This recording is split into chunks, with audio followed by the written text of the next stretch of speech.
Hey there, this is Airsoft Wise Guy. Today we're going to be doing a review of the G&G Combat Machine GR16 Raider. First off, this gun is about $140 at any of your major airsoft retailers such as Airsoft GI, youlike, Airsoft Megastore. Stock, this gun shoots around 330 FPS at about 15 rounds per second on a 9.6 battery. This gun is somewhat accurate. Its range is about 100 feet, and you'll get probably around 2 to 2.5 inch groupings at 50 feet. This package that I got from Airsoft Megastore included the gun, a unjamming slash cleaning rod, a 450 round high capacity magazine, and a manual and a poster that has a nice diagram of the gun and some helpful newbie AEG tips.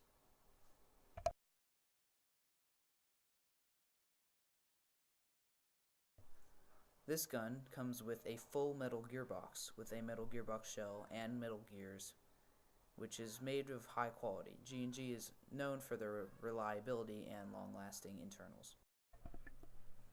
Externals for this gun have been somewhat debated in the past.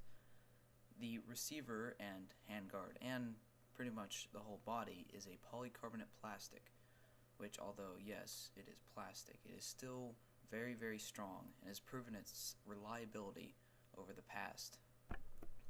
One thing that I have to say is that the charging handle is crap. The spring used in the charging handle is very weak and will tend to get very stretched out even with light usage, and the charging handle wiggles a lot and makes a lot of noise on the gun.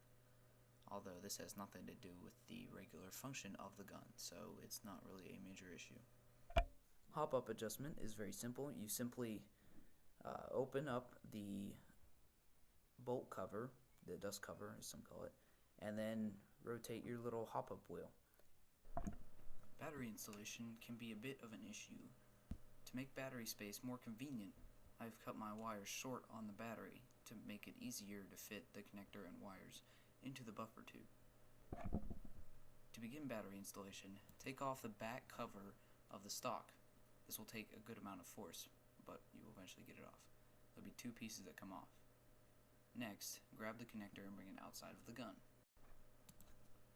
Then, you want to take the battery and stick each nunchuck part into the side of the crane stock, like so.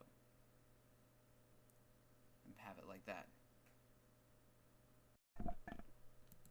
Next, connect the connectors and fold them and put them into the top hole, which would be the buffer tube. Try to get all your wires nice and compact, and then put your cover on.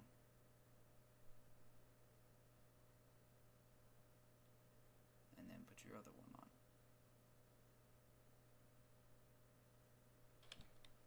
Like so, and you're ready to go. Please be aware, before disassembly, take out your magazine, detach your battery, and switch your gun into semi-auto. Okay, disassembly. First, you want to pop out the pin that is in the front of the receivers. This pin does not come all the way out. After that pin is all the way out, you will slide your upper receiver forward while keeping your lower receiver stationary. This will separate the 2 receivers. Inside your upper receiver should be your hop-up and barrel. Just slide it out and it will be revealed. Then you have your upper receiver, which has the outer barrel and all your front end accessories. And then you have your lower receiver. You need to remove the stock. First, you take off the stock cover in the back, how you would normally put in the battery.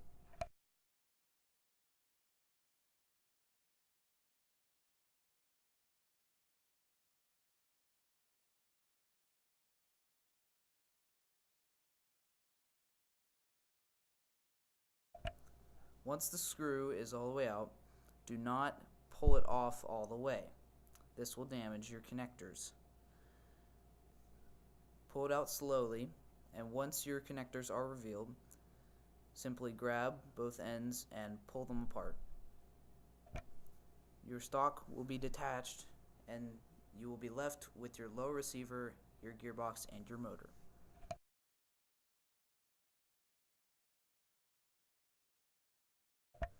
From there, you need to remove these two pins right here and hit this one right here.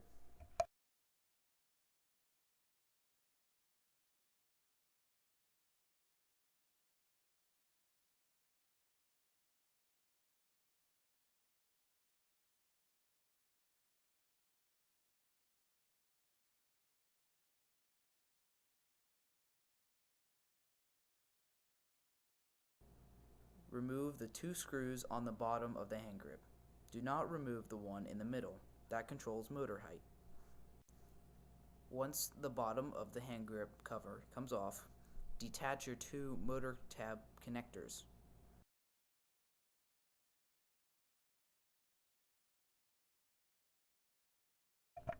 Then, after you remove the motor tab connectors, pull the motor out by the bottom of the shaft.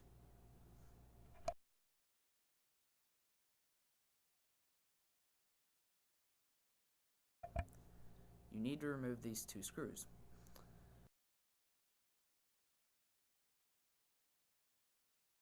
Once the screws are removed, slowly pull your hand guard or hand grip upwards and away from the lower receiver.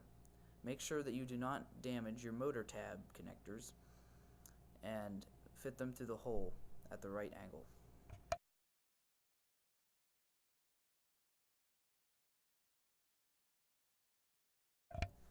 Now remove your magazine catch. Once you have unscrewed that screw, take the button off and there should be a spring.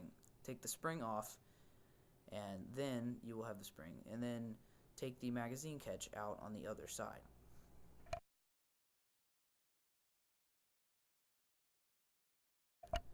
Your gearbox will be now free to move.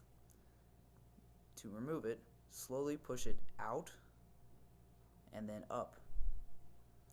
This will take a bit of force. Be careful to not damage the gearbox. Conclusion. I have not had a problem with this gun in the past. This has been a very reliable gun, and it has been through lots of abuse and selling and trading, and somehow I've gotten it back. I would recommend this gun to anyone. It is very, very upgradable. It is the upgrade platform for M4s. Conclusion. For this gun, I would give it a very good rating. For the price, it is a very reliable and well-performing gun. If you don't think about price, I give the internals about a 8 to 9 out of a 10. The only thing I have a problem with is the gearbox shell is not reinforced, and, well, that's about it. For performance, it doesn't give that 400 FPS at 20 miles per second that you can get from the higher end guns, but you're only paying $140 for this gun, so it is very, very reasonable. Externals, I give an 8 out of 10. The reason is there are some low quality items such as the charging handle that are on the gun, although this does not affect anything that actually has to do with the gun. The polycarbonate plastic receiver is very strong, but still is not as strong as some of the metal receivers out on the market today, and does not have any trademarks, any real trademarks, such as the military caliber on the side. Performance, I give a 7.5 out of 10. This is because although it does do very good, it is not as well as the high-end guns such as KWA or Tokyo Marui. Although for the price, this is probably the best performance you will get out of $140.